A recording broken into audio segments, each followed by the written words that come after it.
Past perfect continuous tense. इस video में हम देखने वाले हैं इसका अफर्मेटिव, इंट्रोगेटिव और साथ ही इसके बनाने के नियम, पहचान और कुछ एग्जाम्पल्स। आपको मेरी एक छोटी सी सुझाव है कि अगर आपने पिछला वीडियो नहीं देखा है, यानी कि पहले वाली वीडियो में हमने प्रेजेंट के चारों टेंस और पास्ट का इंडेफिनिट, कंटिन्यूअस और परफेक्ट को फुल डिटेल में पढ़ाया है। तो अगर आपने उन वीडियोस को नहीं देखा है तो चैनल पे विजिट करके पहले उन वीडियोस को देख लीजिए, क्योंकि अगर आप सीक्वेंस में चलेंगे तो ही आपका कॉन्सेप्ट क्लियर होगा। तो टेंस की शुरुआत जब भी आप करें तो आप प्रेजेंट इंडेफिनिट टेंस से शुरुआत करें, ताकि आपको आगे का जो भी है वीडियोस टेंस अच्छे से समझ में आ जाए और आपका कॉन्सेप्ट क्लियर हो जाए। तो चलिए स्टार्ट करते हैं पास्ट परफेक्ट कंटिन्यूअस टेंस का। तो इसकी सबसे पहले हम पहचान देखते हैं। तो पहचान क्या है? मुख्य क्रिया के साथ रहा था, रहे थे, रही थी। रहा था, रही थी, रहे थे, ये पास्ट कंटिन्यूअस में भी आ रहा था, लेकिन इसमें अंतर क्या हो जा रहा है? यहाँ समय दिया रहेगा और समय के साथ से का प्रयोग हो जाएगा। पास्ट परफेक्ट कंटिन्यूअस जब हो जाएगा तो वहाँ समय आ जाएगा और समय के साथ से का प्रयोग। देखते हैं कुछ एग्जाम्पल्स। जैसे से के लिए हम यहाँ यूज़ करेंगे सिंस और फॉर का। अब सिंस का यूज़ कहाँ करना है, फॉर का यूज़ कहाँ करना है, ये आपको मैं प्रेजेंट परफेक्ट टेंस में पहले ही वीडियोस में बता चुकी हूँ। जैसे राम 2 घंटे से घूम रहा था, सीता सुबह से रो रही थी। इस टाइप के जो भी वाक्य होते हैं उन्हें हम पास्ट परफेक्ट कंटिन्यूअस टेंस कहते हैं। जैसे 2 घंटे, समय आ गया और से आ गया। सुबह से, समय आ गया और समय आ गया और से आ गया। तो ये क्या हो गया? Past perfect continuous tense. अब सिंस का यूज़ कहाँ करेंगे? सिंस का यूज़ हम करेंगे पॉइंट ऑफ टाइम के लिए, और फॉर का यूज़ करेंगे हम ड्यूरेशन ऑफ टाइम के लिए, यानी कि निश्चित समय के लिए सिंस और अनिश्चित समय के लिए फॉर। कहाँ कहाँ सिंस का यूज़ करना है, फॉर का यूज़ करना है, अगर आप पहले वाली वीडियोस देख लेंगे तो आपको क्लियर हो जाएगा। चलिए देखते हैं आगे का हम अफर्मेटिव सेंटेंस। शुरुआत करते हैं इसकी पहचान से। सबसे पहले हम लिखेंगे सब्जेक्ट। सब्जेक्ट के बाद यहाँ हेल्पिंग वर्ब हैड बीन का यूज होगा। उसके बाद वर्ब का फर्स्ट फॉर्म, उसमें आईएनजी लगा देंगे, फिर ऑब्जेक्ट, फिर सिंस या फॉर जो भी हो, तो उसके बाद टाइम, जो टाइम दिया रहेगा वो लिख देना है। जैसे देखते, ये आप क्या करिएगा, एक नोटबुक लेके बैठ जाइएगा, आप रूल्स को अपनी कॉपी में लिखते रहिएगा। देखते हैं कुछ एग्जांपल्स।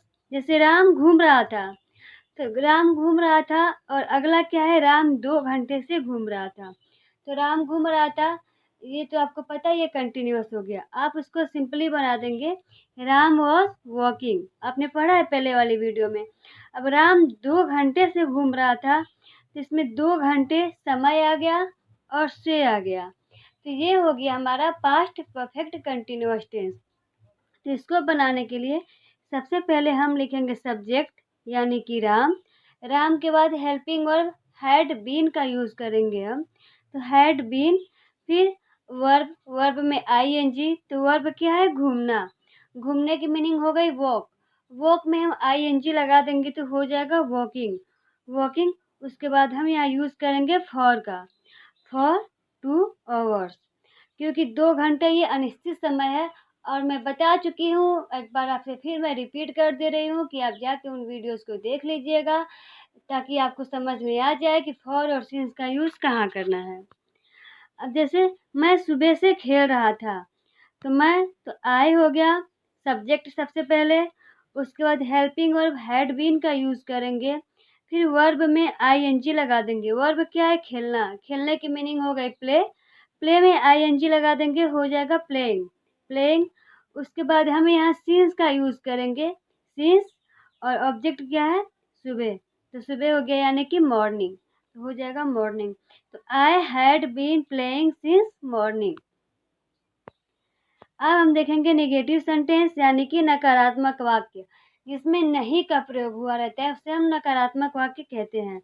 अब जैसे हमने अफर्मेटिव बनाया था वैसे बिल्कुल ये भी है। बस इसमें छोटा सा चेंज करना है कि हैड और बीन के बीच में नॉट का यूज़ कर देना है।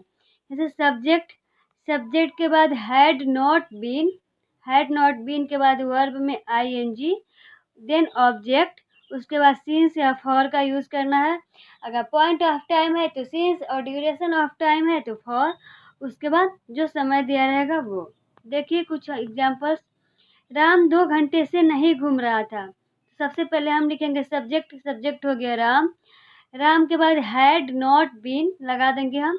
हैड और बीन के बीच में नॉट का यूज़ करेंगे। हैड नॉट बीन, उसके बाद वर्ब में आईएनजी, तो वर्ब क्या है? घूमना। घूमने का हो गया वॉक। वॉक में हम आईएनजी लगा देंगे तो हो जाएगा वॉकिंग। वॉकिंग के बाद यहाँ हम यूज़ करेंगे फॉर का, तो फॉर 2 आवर्स। मैं दोपहर से नहीं खेल रहा था। तो सबसे पहले हम सब्जेक्ट लिखेंगे आई के बाद हम यहाँ लिखेंगे हैड नॉट बीन, फिर वर्ब में आईएनजी यानी कि प्लेइंग, फिर सिंस आफ्टरनून। तो हमारा सब्जेक्ट क्या सेंटेंस क्या बन गया? I had not been playing since afternoon. अब हम देखेंगे इंट्रोगेटिव सेंटेंस यानी कि प्रश्नवाचक वाक्य। प्रश्नवाचक वाक्य उन्हें कहते हैं जब वाक्य में प्रश्नवाचक शब्द का प्रयोग हुआ हो, यानी कि क्या, कब, क्यों, कैसे जैसे वाक्यों नहीं शब्द का। इसको बनाने का नियम क्या है? सबसे पहले हम WH फैमिली का यूज़ करेंगे। WH फैमिली क्या हो गई? मैं आपको बता चुकी हूँ। जैसे कि क्या, कब, क्यों, कैसे, ये हो गया WH फैमिली। इसके बाद हम यूज़ करेंगे हैड का। हैड के बाद हम लिखेंगे सब्जेक्ट के बाद मैंने नॉट ब्रैकेट में लिखा है क्योंकि अगर सेंटेंस में नहीं है तो नॉट का यूज़ करेंगे, और अगर नहीं का प्रयोग नहीं हुआ है तो नॉट का यूज़ नहीं करेंगे। उसके बाद बीन, फिर वर्ब में आईएनजी, उसके बाद ऑब्जेक्ट के बाद सिंस या फॉर, उसके बाद टाइम, जो टाइम दिया रहेगा वो। जैसे राम 2 घंटे से कहाँ घूम रहा था। तो सबसे पहले मैं आपको बता दूं कि देखिए, अगर प्रश्न का उत्तर हाँ या ना में मिले तो वहाँ हम क्या करेंगे? WH फैमिली का यूज़ नहीं करेंगे। और अगर प्रश्न का उत्तर हाँ या ना में ना मिले तो वहाँ हम सबसे पहले WH फैमिली का यूज़ करेंगे। एक और तरीका है समझने का, जैसे राम 2 घंटे से कहाँ घूम रहा था।